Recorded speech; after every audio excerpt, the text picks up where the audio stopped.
Hello, everyone, and welcome to Lockdown Tuesday. I hope you guys had a wonderful week. This is Sky, and I hope that you guys will enjoy today's lesson of going against the grain. So today is sponsored by a good iced latte, which I already drank half of already, from Garage 51, which is decent. It's pretty good. I don't know what drink you guys have, but you guys can put in the chat room what kind of drinks you guys have. I'm sure you guys have either like a bubble tea, a coffee. Some of you might even have some water. So we're going to start today's Bible story, and like I said, we're going to talk about the story of Abraham. Now, the first thing I want to talk about is the actual title itself. So people are asking me, because in America, this is a very famous saying of going against the grain.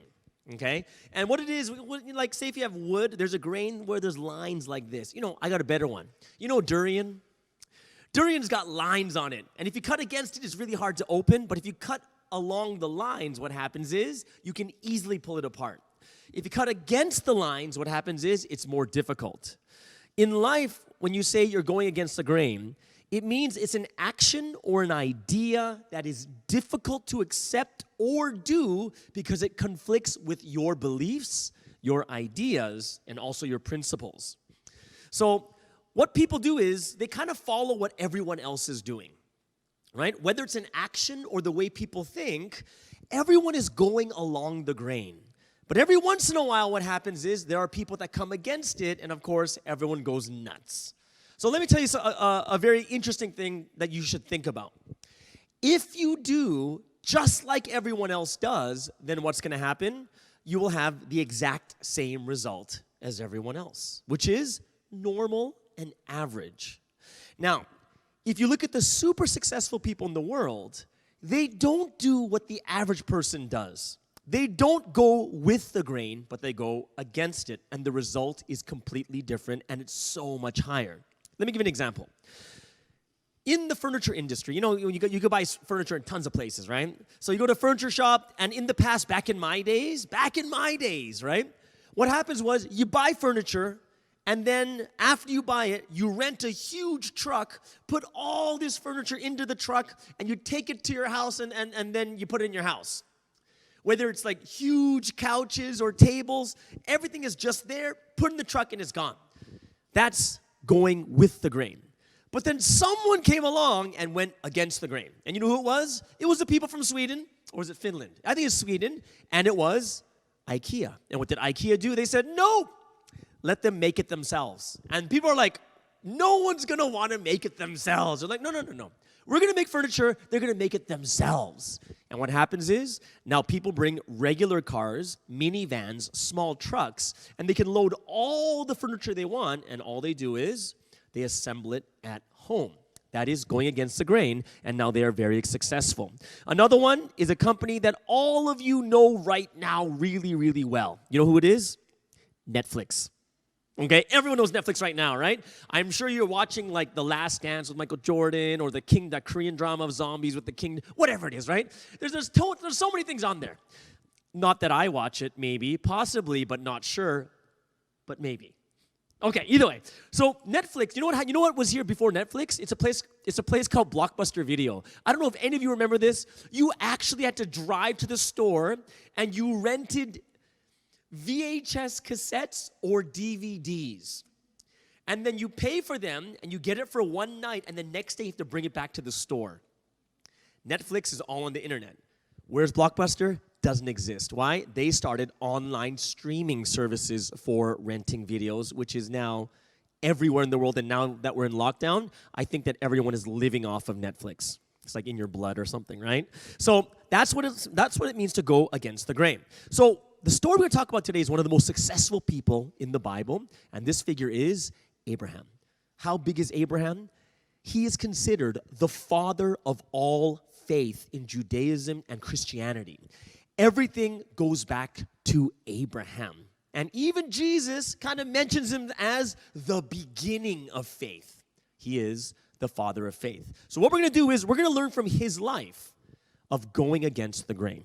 Okay? So let's go into the first thing that happened to him in his life, and we call it the calling. Okay, this is the calling. And we'll find this in Genesis chapter 12, verse 1. And this is the first thing that God told Abraham. This is crazy. You got to think about this, okay? He says, the Lord said to Abraham, go from your country, your people, and your father's household to the land I will show you. The very first thing God told him was, leave the most comfortable place. He was living in Mesopotamia, which is one of like the most known ancient civilizations that it's like Egypt and Mesopotamia. And Mesopotamia was even there before Abraham, like 2,000 years before him. So if you think about this, that place is developed for that time. Lots of entertainment, lots of trade, comfortable. It's a place where his father used to live, which means they are settled there. And honestly, if you were settled somewhere, would you want to move?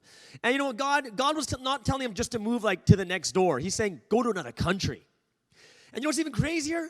The other country's not even made yet.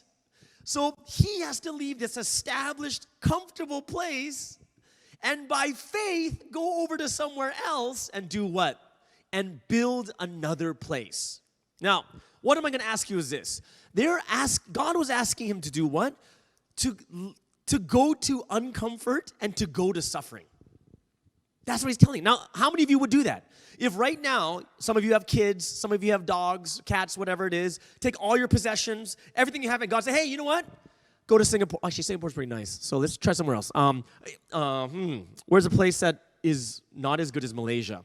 And I know that there's some people from other countries watching, so I don't want to make any mistakes.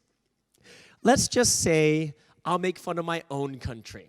Let's just say God says, I want you to go to Canada. And let's pretend it's worse. We'll just pretend for now, okay? So if you said to go to Canada, how many of you would, like, even if it was God saying to you, move, go, get out of here, how many of you would be like, yes, let me go? You'd be like, what? But God, I got everything here. My family's here. My friends are here. I got a job here.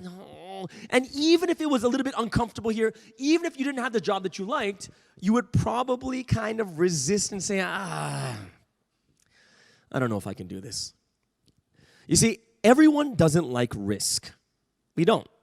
We don't like going to a place that's uncomfortable. We don't like going to a place where we have to suffer or start over or leave the people that we're connected to, we feel comfortable with. We don't like starting over. We don't like rebuilding, especially when you're already settled. And if you take a look at Hebrews chapter 3, verse 7 and 8, this was the calling. And you know what? All of us have this in our life at one time or another. It says, the Holy Spirit says, today, if you hear this voice, if you hear his voice, do not harden your hearts as you did in the rebellion. All of us in our lives, you'll get that voice saying, you know what, leave this job, or leave this person, or leave your friends, or leave your school, or it's something, everyone has that calling in their hearts. For some of us, we call it God. Some of us think it's just our own conscience, but everyone has that calling. And one of the hardest things to do is to restart.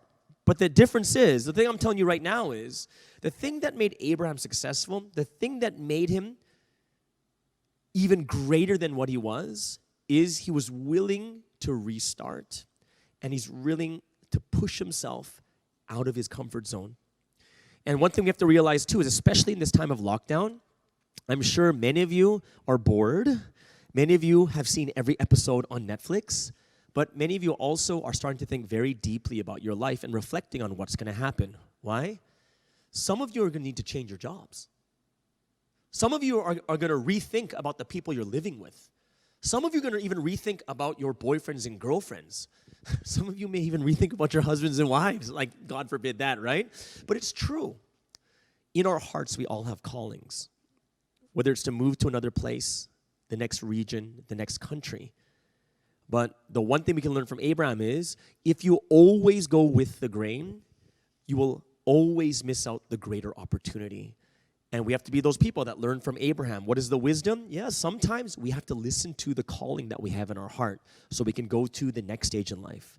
You know what the sad thing about people is? The sad thing is, we would rather stay comfortable for that moment and suffer in the long run than suffer a little bit in the beginning and have something greater in the future. Let's go to the second point. The second point is called bargaining with God. This is very interesting, or confronting God. Now we're going to take a look at Genesis chapter 18, verse 32.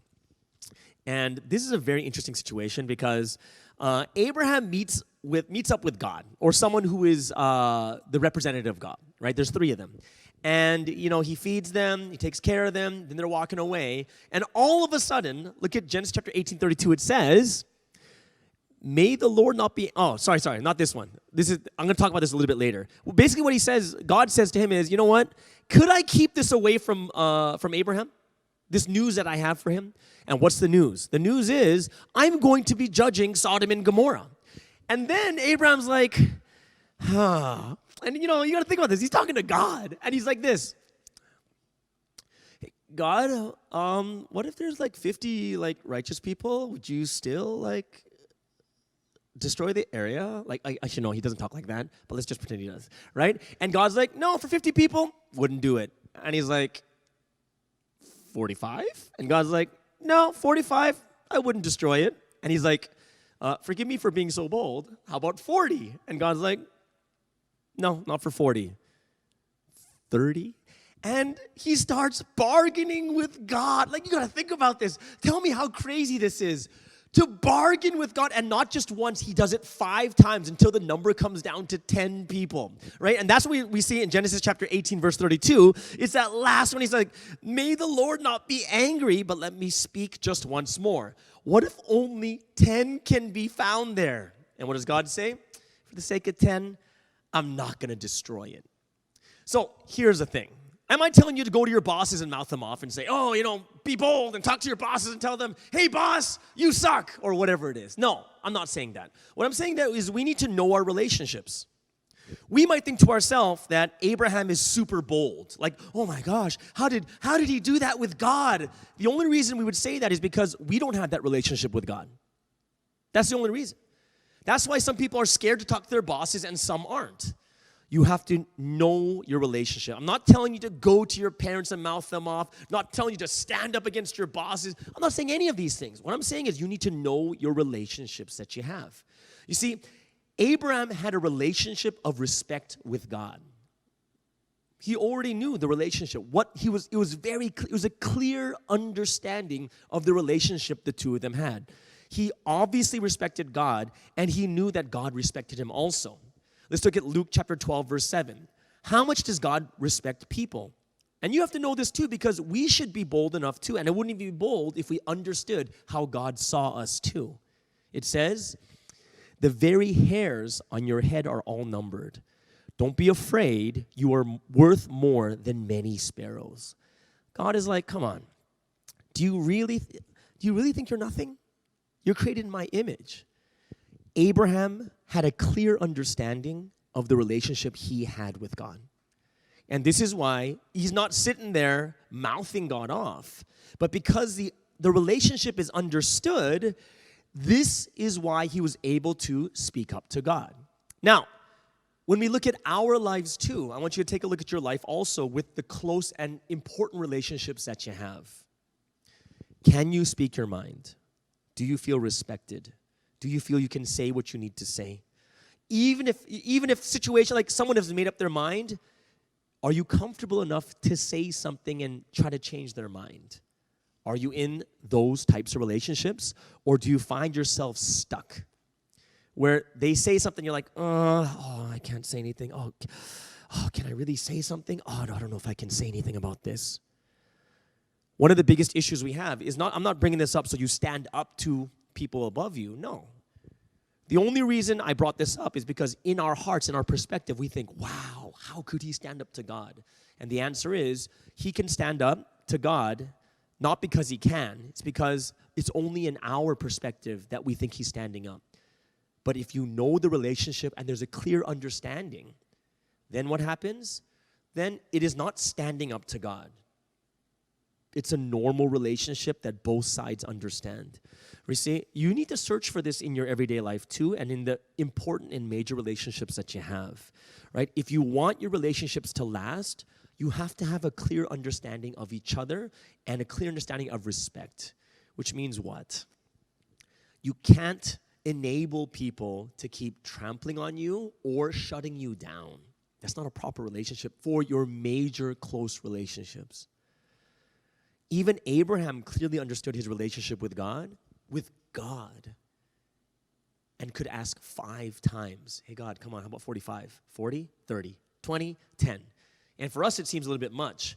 But if you really understood the relationship and the love they had for each other, then it's not that big, right? Sometimes we'll look at that and we'll say, oh, maybe, I'm not allowing, these people are really rude or they're not very good people. But actually, sometimes it's just that you're not ready. Sometimes it's just you. Which means that, you not being ready is like, sometimes we get into relationships and people walk all over us or people don't respect us. But what do? You kind of just go with the flow. You know what I mean? Just because you don't want to. This is one of the biggest issues that we have today is people don't like getting into confrontations. And that's why this section is called Confronting God. Confronting. You got to be able to come in front of these people. Doesn't mean to fight, but it means to be respected and to respect each other.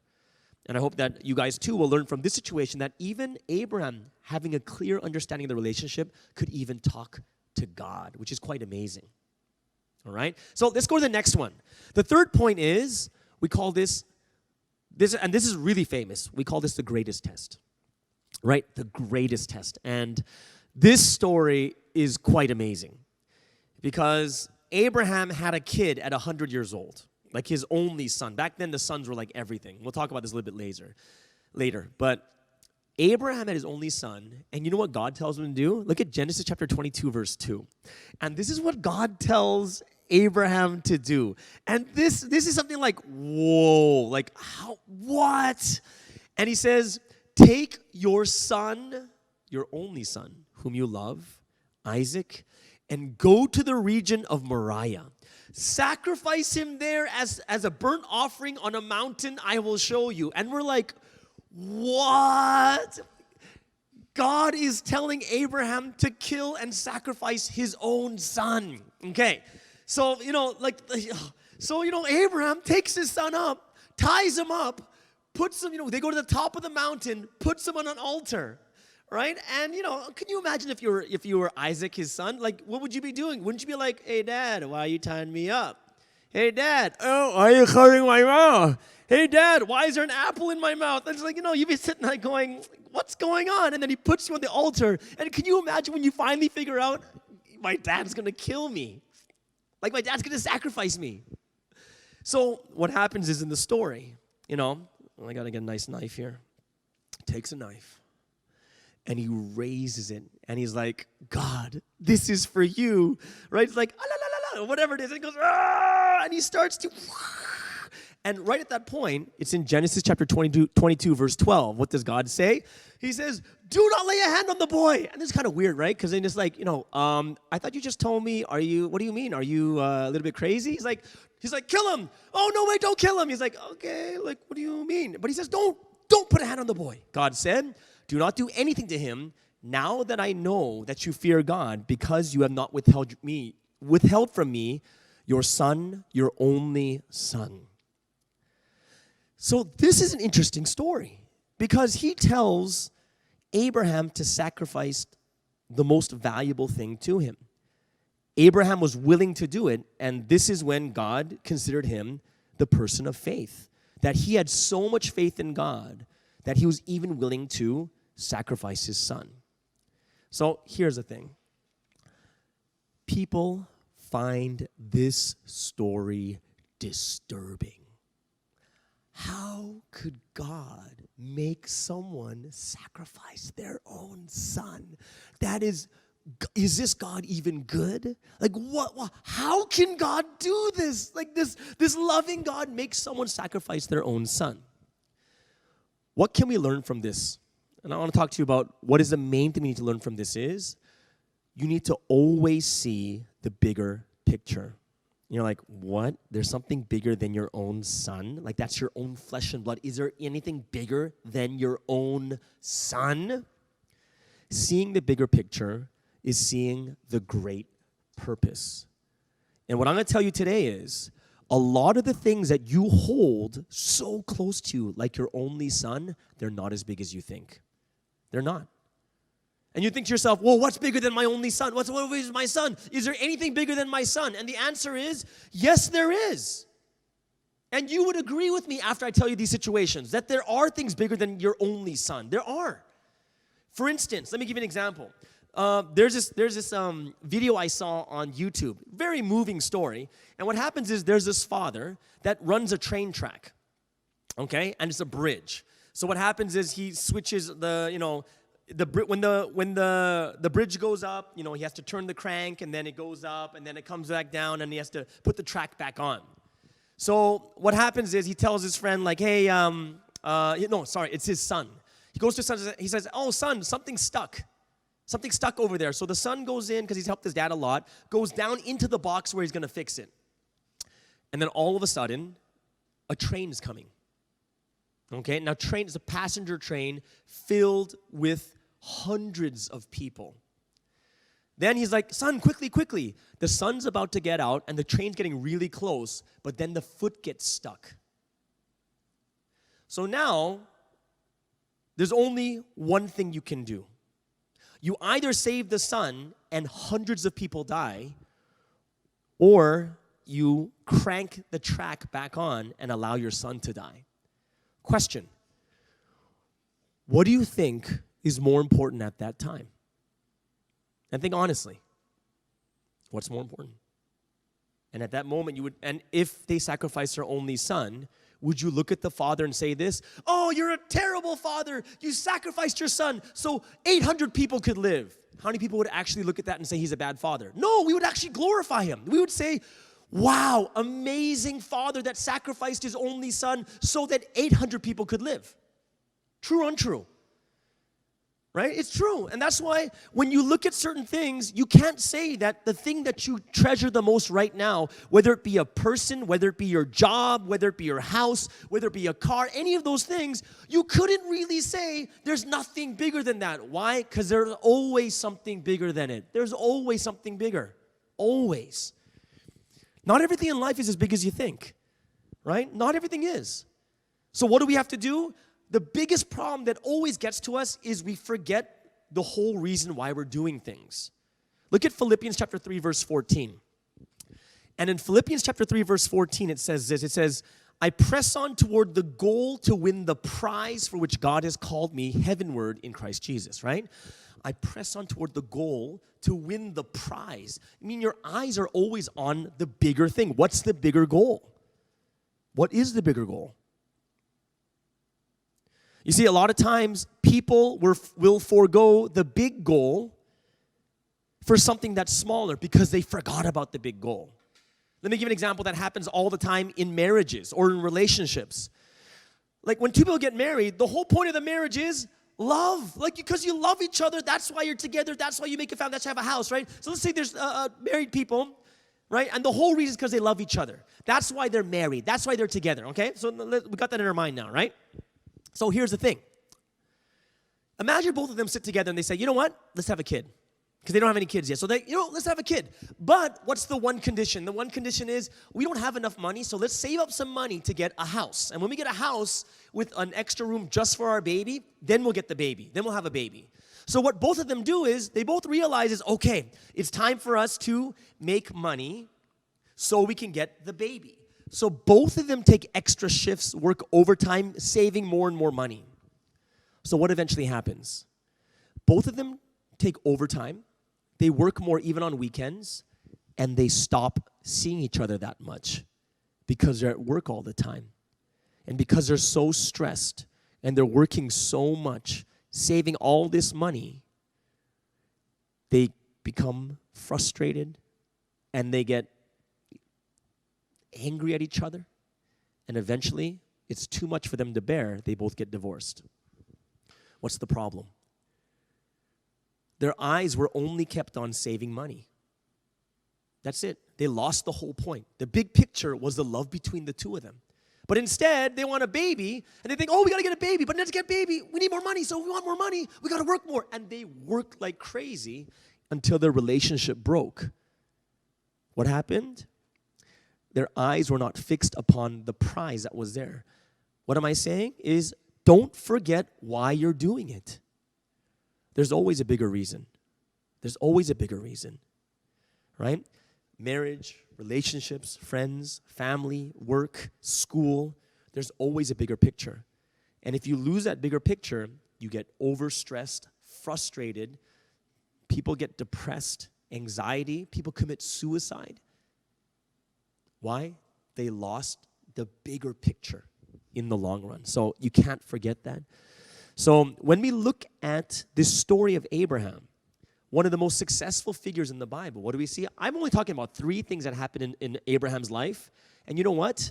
There's like 6 more. And I had to choose between them. There's just amazing stories inside of it. But I chose 3 that a lot of us can learn from right now at this time. Why am I doing this? Because like I said before, school, classes, academics, they don't teach you how to live life. It's just knowledge. The reason why I'm bringing up Bible stories, I'm showing you that it's fun. I'm showing you that it's not boring, but I'm also showing you that it's relevant right now. It is relevant, and we can all learn from it, whether you believe in God or not. So I hope that you guys, too, received a lot of wisdom today. Grab a sip of your coffee or bubble tea, and we're going to end it here. Hey guys, thanks for watching. This is Sky. Make sure you click subscribe, obliterate that like button, leave some comments, and support us on Patreon. All right, catch you later.